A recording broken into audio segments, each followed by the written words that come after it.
महादेवाची एक अशी भक्त जिने भक्तीमध्ये येऊन आपल्या सांसारिक जीवनासोबतच शरीरावर असलेल्या वस्त्रांचे देखील त्याग केले आणि आपल्या शरीराला ढाकून ठेवण्यासाठी तिने स्वतःच्या केसांचा वापर केला। आज मी तुम्हाला महादेवाची मीरा म्हणून ओळखली जाणारी महादेवी अक्काबद्दल सांगणार आहे।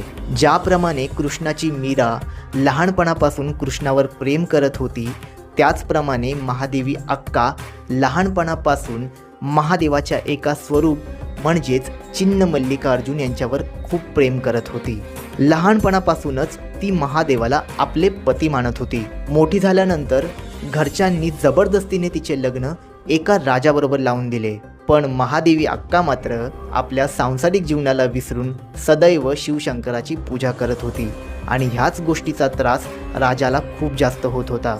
जेव्हा पण तो आपल्या पत्नीच्या जवळ जाण्याचा प्रयत्न करायचा, तेव्हा महादेवी